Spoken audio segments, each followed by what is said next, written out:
Wer viele E-Mails schreibt, braucht immer wieder dieselben Formulierungen und Texte. Diese Texte lassen sich mit Textbausteinen sehr schnell zusammenstellen. In Outlook und Word heißen Textbausteine Schnellbausteine oder auch Autotext. Die zu erstellen ist kinderleicht, aber seht selbst. Hallo und herzlich willkommen zu den Tipps und Tricks rund um die optimale Nutzung digitaler Technik. Mein Name ist Arno Burger. In diesem Video seht ihr alles von der Erstellung bis zur Nutzung von Textbausteinen. Ihr erfahrt auch, was es mit dem Namen und dem Speicherort auf sich hat und vor allem, wo ihr den Organizer für Bausteine findet, mit dem ihr auch Textbausteine löschen könnt. Zum Schluss zeige ich euch dann noch, wie ihr ganz einfach auch Mails, die ihr geschrieben habt, aber auch aus Mails, die ihr bekommen habt, Text herausnehmen und in Textbausteine umwandeln könnt und vor allem noch, was es mit den Schnelltabellen auf sich hat. Und wie immer gilt, wenn ihr Fragen habt, schreibt die in die Kommentare. Ich beantworte euch die gerne und wenn es euch gefallen hat, hinterlasst einen Daumen hoch und empfehlt den Kanal und das Video weiter. Weitere Tipps zum schnellen Erstellen findet ihr in dem Überblicksvideo in der Infokarte. Die Erstellung von Schnellbausteinen ist ganz einfach. Ihr ruft eine neue Mail auf, eine leere Mail, schreibt den Text, den ihr braucht. Ich habe den mal hier vorbereitet. Und wenn ihr den Text geschrieben habt, dann markiert ihr den Text und macht aus diesem Text einen Schnellbaustein, indem ihr das Menü Einfügen aufruft, dann Schnellbaustein und der Befehl Auswahl im Schnellbaustein-Katalog speichern. Dann könnt ihr alle wichtigen Informationen für den Schnellbaustein einstellen und wenn ihr das gemacht habt, dann bestätigt ihr mit OK und der Schnellbaustein ist erstellt. Was ist hier wichtig? Zum einen ist der Name wichtig. Ich nenne das jetzt mal hier Schnellbaustein. Und zwar deshalb, weil ich euch dann den Unterschied zu den Autotexten zeigen will und dann wird das ein bisschen klarer. Also das heißt, ich habe jetzt hier einen Namen, der heißt Schnellbaustein. Und wo wird dieser Schnellbaustein jetzt gespeichert? Er wird gespeichert in einer Datei, die ist hier angegeben. Und innerhalb dieser Datei gibt es sogenannte Kataloge. Und der Katalog, den wir verwenden, ist der Katalog Schnellbaustein. Ihr seht, da gibt es auch noch andere. Auf den Katalog Autotext werden wir nachher gleich noch kommen. Und innerhalb dieses Katalogs gibt es wieder Kategorien allgemein. Diese Kataloge und Kategorien sind für Word besonders wichtig. In Outlook sind sie nicht ganz so wichtig, vor allem die Kategorien nicht, aber der Katalog spielt doch eine Rolle für das Aufrufen von den Bausteinen. Deshalb da gleich noch mehr dazu. Ihr entscheidet hier auch noch, wie ihr den Inhalt einfügen wollt. Könnt ihr hier aus der Liste aussuchen und wenn ihr das dann fertig habt, dann bestätigt ihr mit OK und damit ist der Schnellbaustein angelegt. Ich mache jetzt Folgendes, ich lege noch einen zweiten an, also der Weg ist derselbe, den Text schreiben, markieren, nur dass ich jetzt nicht übers Menü gehe, sondern über eine Tastenkombination, die manche von euch vielleicht auch kennen. Die Tastenkombination ist Alt und F3 und damit erscheint sofort der Dialog, aber jetzt Vorsicht, ihr seht, es ist zwar derselbe Speicherort, aber es ist jetzt ein anderer Katalog, nämlich der Katalog Autotext. Und in dem die Kategorie allgemein. Ich nenne das deshalb hier mal Autotext. Und dann sehen wir beim Einfügen gleich, was das für einen Unterschied macht. Bestätige mit OK. Das heißt, ich habe jetzt zwei Schnellbausteine angelegt. Das eine ist ein wirklicher Schnellbaustein, der heißt Schnellbaustein und einen Autotext, der heißt Autotext. Und wenn ich jetzt in einer neuen E-Mail bin und ich möchte hier diesen Autotext oder den Schnellbaustein einfügen, dann gibt es die Möglichkeit, über Einfügen zu gehen, Schnellbaustein. Und ihr seht jetzt wird gleich der Schnellbaustein, also der Textbaustein aus dem Katalog Schnellbausteine angezeigt. Und wenn ich auf Autotext klicke, dann sehe ich hier den Autotext aus dem, oder man müsste sagen, den Schnellbaustein aus dem Katalog Autotext, den ich hier sehe. Und da habe ich noch ein paar andere Autotexte auch. Das heißt, eigentlich ist die Frage Schnellbaustein Autotext eine Frage des Katalogs und ich kann jetzt direkt durch Anklicken von hier aus einfügen.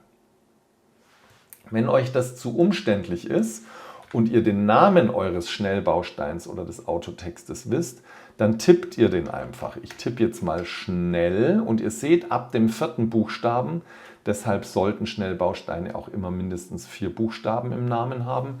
Gibt es den Vorschlag, ich drücke die Enter-Taste und der Schnellbaustein ist übernommen. Oder ich hatte den anderen genannt Autotext, da seht ihr, ist es genauso. Ich könnte jetzt auch die Enter-Taste drücken. Man kann auch den gesamten Namen tippen und dann die Taste F3. Manchmal spielt es eine Rolle, wenn Textbausteine einen sehr ähnlichen Namen haben, die ersten Buchstaben gleich sind, dann braucht ihr das vielleicht. Also das heißt, entweder über Schreiben Enter-Taste einfügen oder über Einfügen Schnellbaustein und dann entweder hier Schnellbausteine oder hier Autotexte. Ich habe so ein paar Grußformeln, die ich gerne verwende, zum Beispiel mit freundlichen Grüßen. Und zwar habe ich da unterschieden zwischen winterlichen Grüßen und wenn ich die Enter-Taste drücke, dann wird dieser winterliche Gruß eingefügt mit freundlichen Grüßen aus dem winterlichen. Oh, da habe ich einen Fehler. Das heißt, es kann sein, dass mal in einem Textbaustein ein Fehler ist und ihr müsst jetzt diesen Textbaustein verändern. Das heißt, ihr habt den eingefügt, ihr stellt den Fehler fest. Ich ändere jetzt den Fehler, aber das ist natürlich jetzt noch nicht gespeichert in meinem Schnellbaustein. Das heißt, ich markiere den wieder und füge ihn wieder zu den Schnellbausteinen hinzu. Ich schaue mal, wo ist der eigentlich? Der ist hier bei den Autotexten. Ja, also der ist hier mit dabei und er heißt MFGSW. Und das heißt, ich speichere den jetzt erneut. Also ich überschreibe sozusagen den bestehenden und nenne den wieder gleich mit freundlichen Grüßen, winterlich MFGWW, bestätige mit OK. Er fragt mich, möchte ich den Baustein neu definieren? Ich sage ja. Und wenn ich jetzt wieder in einer neuen Mail bin und hier diesen winterlichen Gruß einfüge, dann passt er. Jetzt ist noch die Frage, wie lösche ich ihn wieder, wenn ich ihn nicht mehr brauche? Und das geht auch hier über die Schnellbausteine.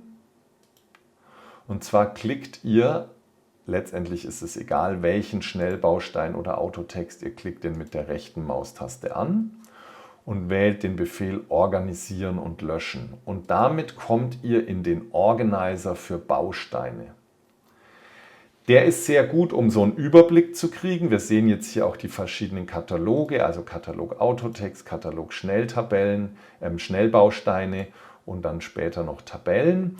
Und wenn ich jetzt hier einen löschen will, zum Beispiel sage ich möchte diesen hier löschen, dann kann ich den hier markieren und löschen. Ihr seht, ihr könntet ihn auch einfügen, ihr könntet auch Eigenschaften bearbeiten. Je nachdem, wie viele Schnellbausteine und Autotexte ihr habt, kann das sehr hilfreich sein, diesen Organizer für Bausteine auch zum Einfügen von Texten zu verwenden. Aber es ist klar, wenn die Texte sehr kurz sind, dann lohnt sich das irgendwann nicht mehr, dann wird es eigentlich zu aufwendig. Also ich lösche den jetzt mal, bestätige mit Ja und schließe wieder und damit habe ich den Textbaustein gelöscht. Jetzt möchte ich einen Textbaustein erstellen aus einem Text, den ich schon geschrieben habe. Ich habe dazu eine Mail aufgemacht, die habe ich gesendet, das ist schon eine Zeit lang her.